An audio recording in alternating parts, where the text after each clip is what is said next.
Well, kids will be involved in so many different activities this summer, and they're prone to having some kind of injury or getting into an accident. And we want to make sure everybody out there remembers to be safe. And joining me now is Jean. She is a CPR instructor, but she's going to give us tips on CPR plus first aid if those little ones happen to get hurt this summer. How you doing? I'm doing great. How are you today? I am wonderful, thank you. I think this is a great idea, and I always have to say I'm selfish sometimes when it comes to these segments because, you know, I have a kid too, and I want to make sure that he's safe while he's out and about playing and doing all kinds of things this summer. So what kind of tips do you have for parents as they are dealing with active children this summer, essentially? You can't prevent accidents from happening, sure. So, you know, just being aware of when something does and making sure that you take care of it right away.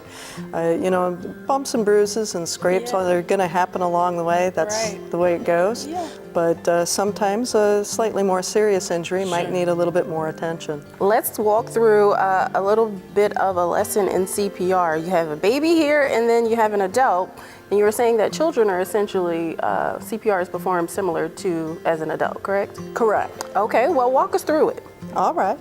Well, with an infant, you actually do most of you do your compressions with fingers or thumbs. Ooh. You don't use lots of force. Yeah, because you don't want to hurt the baby. Okay. Correct. All right, we'll move Leaf over just a little bit. All right. Okay. So we'd like to introduce everyone to Griffin. This is baby Hello, Griffin. You're He's so going adorable. to be helping us this morning. Okay. So when we do compressions for an infant, the depth is very important. We don't want to push down on the breastbone too far because we can cause a lot of serious injuries. Okay. But we do need a depth of about 1.5 inches in order for us to properly impact the heart and make it beat. To do compressions on an infant, you use 2 thumbs and pushing down to 1.5 inches to make the compression happen. Yeah, wow. All right, and we do compressions at a rate of 120 per minute. Oh, wow. Okay. So anywhere from 100 to 120 is sufficient. All right. So you want to give it a try? Yeah. And just with your thumbs, push down to the click. There you go. Yeah. You know, what's one thing that people don't realize when it comes to CPR and, you know, with an infant per se? Unless it's a specific trauma, they're actually down because of a breathing emergency that has gone on for too long.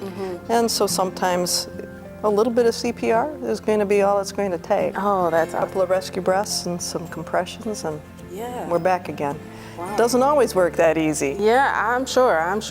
Now, how often do you get people wanting to get, obviously CPR in general, but CPR specifically for, you know, the livelihood of their children? Well, mostly when it's folks like you who have small children at home and there's concern about safety and wanting to make sure that they're ready to go in case of an emergency.